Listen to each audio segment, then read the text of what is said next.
Top quality और consistent performance के लिए सिर्फ सिल्वर पंप्स। टॉप क्वालिटी और कंसिस्टेंट परफॉर्मेंस के लिए सिर्फ सिल्वर पंप्स, नाम याद रखना।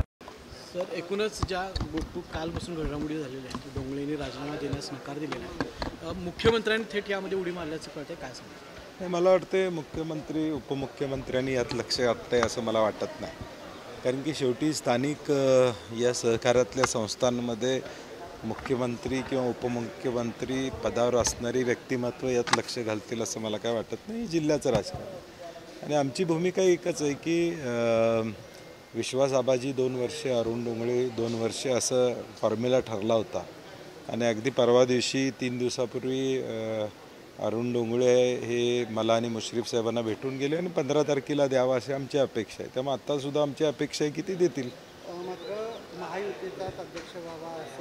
नाही, मला वाटतं पक्षीय राजकारण यामध्ये कुठलंही नाही आहे, कारण की ज्यावेळी ही निवडणूक लढवली त्यावेळी महाविकास आघाडी म्हणून आम्ही निवडणूक लढवली नव्हती. काँग्रेस, राष्ट्रवादी, त्यावेळची शिवसेना ही एकत्र होती. पलीकडच्या बाजूला माधवराव महाडिक भाजपमधून, PN साहेब आमचे काँग्रेसमध्ये. असं पक्षीय राजकारण इथं नसते. अनेकदा आता बिदरी कारखान्यात आम्ही एकत्र काम करतो आहे, गडिंग्लज कारखान्यात आम्ही एकत्रितपणे काम करतो आहे. आता आजरा कारखान्यामध्ये मी आणि विनय कोरे वेगळ्या बाजूला होतो, मुश्रीफ साहेब पुढच्या बाजूला होते. त्यामुळे सहकारातलं हे पक्षीय राजकारण असत नाही. पण अरुण डोंगळे म्हणतात की मला मला वाटते ती जर भूमिका मी मगाशीच म्हणलं की मुख्यमंत्री महोदय आणि उपमुख्यमंत्री महोदय अशा जिल्ह्याच्या या गोष्टीमध्ये पडत नसतात आणि पडणार नाहीत याची मला खात्री आहे, कारण की शेवटी मुश्रीफ साहेब हे या महायुतीतले एक ज्येष्ठ मंत्री आहेत. पालकमंत्री प्रकाश आंबेडकर त्या ठिकाणी आहेत. चंद्रदीप नरके या सगळ्या गोकुळच्या राजकारणामध्ये सक्रियपणे त्या ठिकाणी आहेत आणि म्हणून मला वाटतं कदाचित त्यांची स्वतःची इच्छा झाली असेल एक्सटेन्शन घ्यावं म्हणून ते मुख्यमंत्र्यांना भेटते असतील, मी थांबतो म्हणले असतील. मग समोर कोणी नाही म्हणणार नाही कदाचित, परंतु त्यातून मार्ग निघेल आज असं मला वाटतं. सतेज पाटलांनी गोकुळमध्ये महाविकास आघाडी मुख्यमंत्र्यांची मदत घेऊन सत्ता आणली. नाही, मला वाटतं त्यांचं ज्ञान कमी आहे या सगळ्या विषयातलं.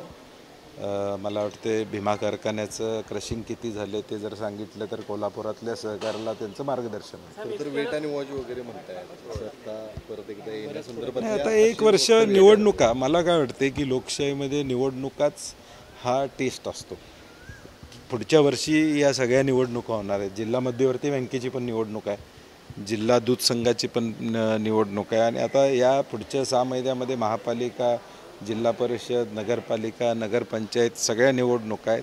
हा सगळा मॅन्डेट लोकांनी दिलेला असतो आणि लोकांनी पुढच्या वर्षभरानं निर्णय घेतील. 10-12 रुपये दरवाढ आम्ही दुधाला त्या ठिकाणी प्रामुख्याने मी जो शब्द दिला होता की मी आणि मुश्रीफ साहेबांनी 2 रुपये तरी वाढवू, आज जवळजवळ 11-12 रुपयेवर आम्ही गेलेलो आहे. त्यामुळे शेतकऱ्यांना माहिती आहे की कुणाच्या हातात असलं तर टँकर कुणाचे लागणार आहेत हे लोकांना माहिती आहे.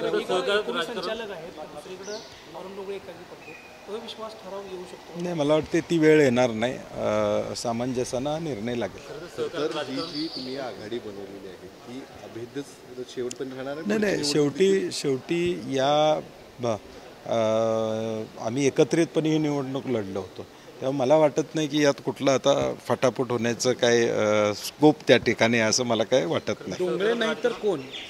आता डोंगळे नाही तर कोण? नाही, आता आज उद्या थोडा निर्णय होईल त्याच्यावर. थोडं आपण आज थांबलात, आज उद्या तर त्यामध्ये काहीतरी मार्ग निघेल आणि एक सोल्युशन यामधून निघेल अशी मला खात्री आहे. सहकारात राजकारण आणत नाही आतापर्यंत होतं, मात्र याआधी अदृश्य शक्ती होते असं देखील धनंजय माडिक आणि डोंगळे म्हटलं. नाही, मला वाटतं आता ते काय बोलले त्याला मी उत्तर देत बसण्यात काय अर्थ नाही. आगामी स्थानिक स्वराज्य संस्थांच्या निवडणुकीत महायुती एकत्रपणे सामोरं जाणार आहे. महाविकास आघाडीमध्ये असं ठरलंय का? नेमकं कशा पद्धतीने हर्षवर्धन संकपाळजी, आम्ही पॉलिटिकल अफेअर्स कमिटी आमची महाराष्ट्राची त्याची बैठक घेऊ आणि परवा पवारसाहेबांची त्यांची भेट झालेली आहे. प्राथमिक चर्चा आमच्या चालू आहेत.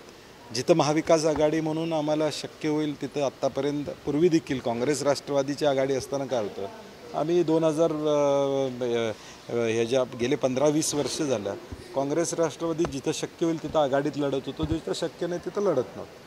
आणि म्हणून मला वाटते राज्यस्तरावर पुढच्या आठवड्यात पॉलिटिकल अफेअर्स कमिटीची बैठक होईल काँग्रेस पक्षाची. त्यामध्ये विचारविंतन या ठिकाणी होईल, कारण की जवळजवळ 25च्या वर महापालिका, 32च्या वर जिल्हा परिषद आणि जवळजवळ 300-350 नगरपालिका आणि नगरपंचायत असं सगळं हे गणित आहे. त्यामुळं आमचं सरकारला म्हणणं आहे की निवडणूक आयोग या निवडणुका कशा घेणार आहे, कारण की जवळजवळ 10-12 कोटी मतदार हे यामध्ये, म्हणजे जशी विधानसभेची निवडणूक झाली तशीच होणार आहे, कारण की अनेक सगळ्या जिल्हा परिषद प्रशासक. त्यामुळं किमान ती काळजी घ्यावी, पावसाळ्याचा विचार करता त्याचं नियोजन कसं करावं. आणि माझं सरकारला आव्हान आहे की निवडणूक आयोग सगळे पक्ष अशी एखादी बैठक बोलवली तर आमचं जे म्हणणं आहे या संदर्भातल्या दुबार मतदारांचा विषय महाराष्ट्रामध्ये या ठिकाणी आला होता. मतदार केंद्रावर अनेक ठिकाणी व्यवस्था ह्या विधानसभेच्या वेळी व्यवस्थित नव्हत्या. शेवटला मतदानाचा टक्का जो विधानसभेमध्ये त्या ठिकाणी वाढला त्याचं नियोजन पहिल्यापासून काय करता येईल का. तर आम्ही निवडणूक आयोगाला देखील कदाचित काँग्रेस पक्ष आणि महाविकास आघाडी म्हणून भेटण्याची शक्यता नाकारतात. अलमट्टी संदर्भात काल धनंजय माडिकांनी वक्तव्य केलं की अलमट्टीची उंची कुठल्याही पद्धतीने वाढणार नाही, विनाकारण या सगळ्या चर्चा सुरू आहेत, त्याला स्थगिती देखील आहे असं सांगितलं. मला वाटतं आता खासदार झाले त्यांनी माहिती घेणं गरजेचं आहे.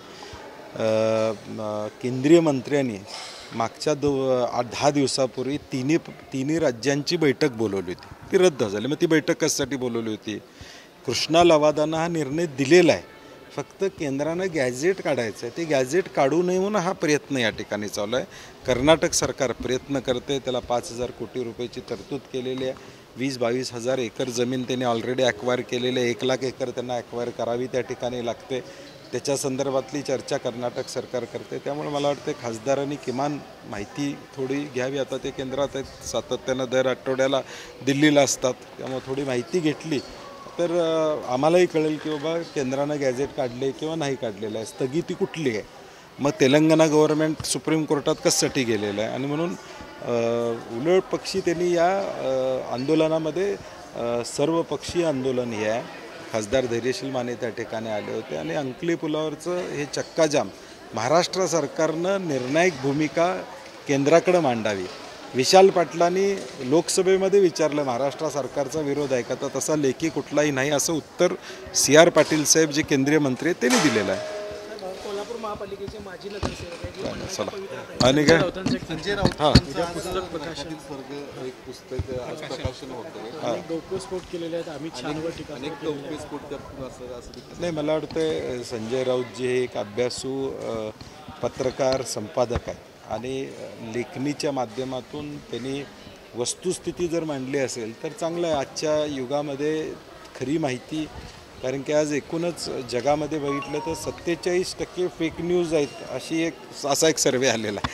आणि या काळामध्ये मी जो अनुभव घेतला, माझ्यावर काय झालं, काय घडलं, हे जर संजय राऊतजी सांगत असतील तर मला वाटतं खरं सत्य किंवा ज्या गोष्टी त्यांना अनुभवायला मिळाल्या त्या लोकांच्या समोर येतील. शेवटचा प्रश्न, जसं पश्चिम महाराष्ट्रामध्ये मोठ्या प्रमाणात काँग्रेसची पुनर्बांधणी तुम्ही चालू केली आहे, तसे कोकणातले जे 2 जिल्हे आहेत त्यातली काय स्थिती आहे काँग्रेसची आणि येणाऱ्या निवडणुकांमध्ये त्याची काय स्थिती आहे? प्रदेशाध्यक्षांनी प्रत्येक जिल्ह्याला समन्वयक पाठवून दिले होते. रत्नागिरी सिंधुदुर्गमध्ये देखील समन्वयक पाठवले होते.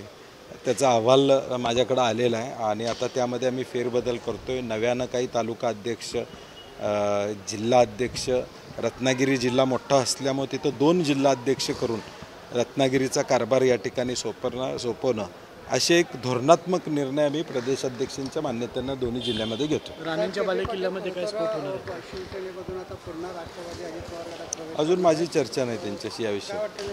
नाही, माझी चर्चाच नाही, त्यामुळे मी बोलणं संयुक्तिक ठरणार. राणेंच्या जिल्ह्यामध्ये काँग्रेस काही मोठे नाही. आता मुळात तिथं राणेसाहेब आल्यानंतर काँग्रेसची ताकद वाढली होती.